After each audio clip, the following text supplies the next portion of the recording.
राम अनंत अनंत गुण अमित कथा विस्तार, सुनिया चरजुन मानि हैं जिनके विमल विचार।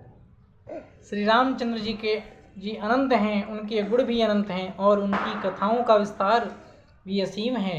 अतएव जिनके विचार निर्मल हैं वे इस कथा को सुनकर आश्चर्य नहीं मानेंगे। ऐ विधि सब संशय करी दूरी, शिर धरि गोर पद पंकज धूरी।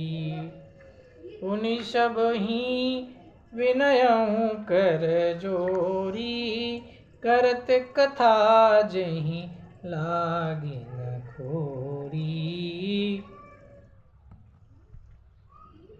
इस प्रकार सब संदेहों को दूर करके और श्री गुरु जी के चरण कमलों की रस को सिर पर धारण करके मैं पुनः हाथ जोड़कर सबकी विनती करता हूँ, जिससे कथा की रचना में कोई दोष स्पर्श न कर पाए।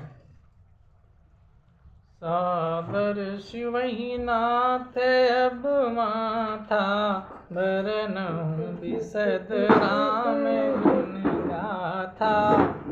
संवत 16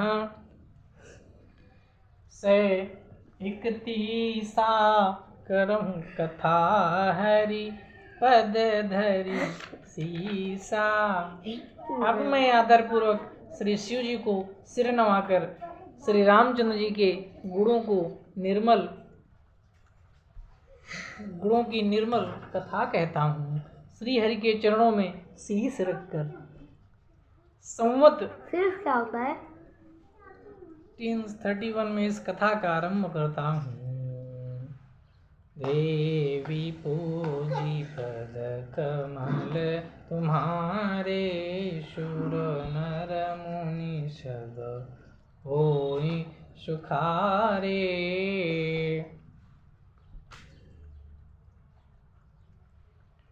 नौमी भौम बार मधुमासा, अवधपुरी यह चरित प्रकाशा। जय दीन राम जन्म श्रुति गावहीं, तीरथ सकलता चलिया। चैत्र मास की 9वीं तिथि मंगलवार को श्री अयोध्या जी में यह चरित्र प्रकाशित हुआ। जिस दिन श्री रामचंद्र जी का जन्म होता है, वेद कहते हैं कि उस दिन सारे तीर्थ वहाँ श्री अयोध्या जी में चले जाते हैं। असुर नाग खर नर मुनि देवा, आई करहि रघुनायक सेवा। जन्म महोत्सव रचहि सुजाना, करहि राम कल कीरति गाना। असुर नाग पक्षी मनुष्य मुनि और देवता सब अयोध्या जी में जाकर श्री रघुनाथ जी की सेवा करते हैं और बुद्धिमान लोग जन्म का महोत्सव मनाते हैं और श्री राम जी की सुंदर कीर्ति का गान करते हैं। मज्जहि सज्जन वृद्ध बहु पावन सरजू नीर, जपहि राम धरी ध्यान सुंदर श्याम शरीर।